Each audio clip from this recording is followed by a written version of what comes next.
Good evening, Eagle's Nest, and welcome to Digging Deeper moment number 26. Tonight we will finish our time in the Sermon on the Mount, and next week we'll begin looking at the 28 word pictures found in the book of Revelation. That's going to be an exciting study, so I hope you'll join us and you'll tell some friends about it. Last week we saw that Jesus' final section of his Sermon on the Mount is we're calling it his Haggadah. The first two sections were his midrash, or explanation of the Old Testament, and the second was his halakha, which is the application of the Old Testament teachings. A Haggadah was a rabbi's illustrations of his teachings. And so Jesus uses illustrations in this section to drive home the main point of his message. The main point of his message in the Sermon on the Mount is to be sure to enter the kingdom of heaven. Now we've seen in our study that living in the kingdom of heaven means living in God's presence, his power, and his purpose. The first illustration of kingdom living is found in Matthew chapter 7, verses 13 through 14, where Jesus talks about the two gates and the two roads. We looked at that last week. The second illustration of kingdom living is found in Matthew 7:15. Jesus talks of two kinds of animals, wolves and sheep. And I wish you had just been here a minute ago when I called them sheeps. Jonathan and I got a big laugh out of that. But wolves and sheep. We all know about wolves and sheep. Wolves eat sheep. And so let's read it together in Matthew 7:15. Beware of false prophets who come to you in sheep's clothing, but inwardly they are ravenous wolves. The message is clear. Jesus is telling us, don't get eaten by the wolves. Don't let the false prophets of the world eat you up. In the Bible, a prophet was somebody who spoke for God. False prophets were people who wanted others to believe they spoke for God, but in reality they spoke for themselves. They were ravenous wolves in sheep's clothing. In the Old Testament, the official uniform of the prophet was sheepskin. They would turn it inside out with the skin on the outside and the wool on the inside. So they would wear Jesus is talking about people that wore the prophet's garment even though they weren't really a prophet. Jesus is really telling us here to be careful because there are those who act, dress, and talk like they speak for God, but in reality, they speak for themselves, hoping to catch some helpless little lamb and have lamb chops for dinner. In order for us to recognize the difference, Jesus goes on to teach us with a couple more illustrations. The next one is two trees. This is found in Matthew chapter 7, verses 16 through 20. He says, "You will know them by their fruits. Do men gather grapes from thorn bushes or figs from thistles? Even so, every good tree bears good fruit, but a bad tree bears bad fruit.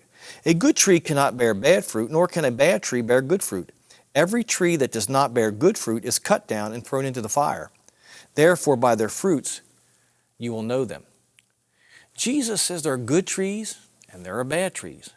Good trees bear good fruit and bad trees bear bad fruit.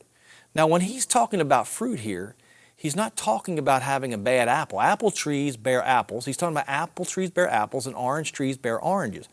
But every apple tree has a few bad apples on it. When I was younger, I looked at this and I used to think, oh my gosh, I got a bad area of my life, and he's talking about that. That's not what he's talking about that here. He's talking about the fruit. There's fruit that is good, like apples, and there's fruits that are bad. He's contrasting good fruit with poisonous fruit. Fruit that provides nourishment and makes you healthier versus fruit that provides no nutrition or makes you sick. In verse 16, he makes the two comparisons when he goes on to say, he makes a comparison with grapes and thorn bushes. Now, grapes are good. You can make grape jelly from them. You can make grape soda, though I'm not sure there's too many grapes in grape soda. You can make grape candy. You can make things from grapes. But there was a certain thorn in Israel, the buckthorn, which had little black berries which closely resembled grapes, but you couldn't eat them. And so that's what Jesus is talking. He's comparing the two. It looks like it's a grape, but it's not really a grape. He then compares figs and thistles. Figs are good, thistles are bad. There was a certain thistle which had a flower that from a distance looked like a fig. But when you got up close to the tree, you realized it wasn't. The point that Jesus is making here is that there may be some superficial resemblance between a true prophet and a false prophet.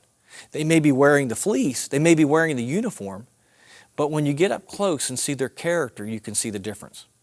Charisma can be seen from a distance. People with charisma can sway crowds, and you can see from a distance they just talk and they oratate wonderfully. But to see character, we have to get up close. False prophets may speak well, and what they say may sound good. But when you get close to a false prophet, you'll see they're motivated by self-interest versus the interest of the people to whom they're speaking. The prophet's job in the Old Testament was like that of a shepherd, to protect the sheep. A false prophet fleeces the sheep. A true prophet looks for the benefit of the sheep. A false prophet looks for the benefit of themselves.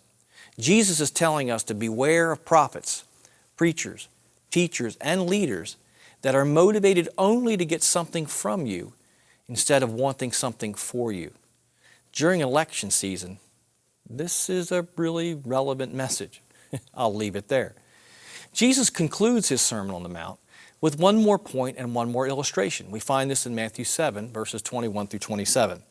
He says, "Not everyone who says to me, 'Lord, Lord,' shall enter the kingdom of heaven, but he who does the will of my Father in heaven. Many will say to me in that day, 'Lord, Lord, have we not prophesied in your name, cast out demons in your name, and done many wonders in your name?' And then I will declare to them, 'I never knew you. Depart from me, you who practice lawlessness.' Therefore," now here's the story, "therefore whoever hears these sayings of mine and does them, I will liken him to a wise man who built his house on a rock. And the rain descended, the floods came, and the winds blew and beat on that house, and it did not fall, for it was founded on the rock. But everyone who hears these sayings of mine and does not do them will be like a foolish man who built his house on the sand. And the rain descended, the floods came, and the winds blew and and beat on that house, and it fell, and great was its fall. And so it was, and Jesus ended these things, that the people were astonished at his teachings, for he taught them as one having authority, and not as the scribes, who were the rabbi." Jesus compares two houses to illustrate the point he is making. His point is that not everyone who calls Jesus Lord will enter the kingdom of heaven. In other words, Jesus is saying talk is cheap. If you and I want to live in the kingdom of God, and as we've seen, that is to live in God's presence and in his power and to fulfill his purpose in our lives, we must build our house on the rock. The rock is Jesus himself. Kingdom living is not found in hearing what Jesus teaches, but it's in doing what he teaches. It's in following Jesus. In short, this story that Jesus uses of the two houses is really the original three little pigs. You remember, three little pigs. The one pig built his house out of straw, and it didn't hold up against the wolf when he started to blow. The other little pig built his house out of wood. It was better, but the wolf blew, and finally that house came tumbling down. But the third pig built his house out of brick. It took all the blows the big bad wolf could muster, but it didn't blow down. Now, Jesus was Jewish, so I seriously doubt that he would have used the three little pigs in his Haggadah. But the point is the same. Build your life on Jesus and what he teaches. And when the storms of life come at you, your house will stand. Next week, we'll begin our journey through the 28 word pictures found in the book of Revelation. I'm really excited about this study.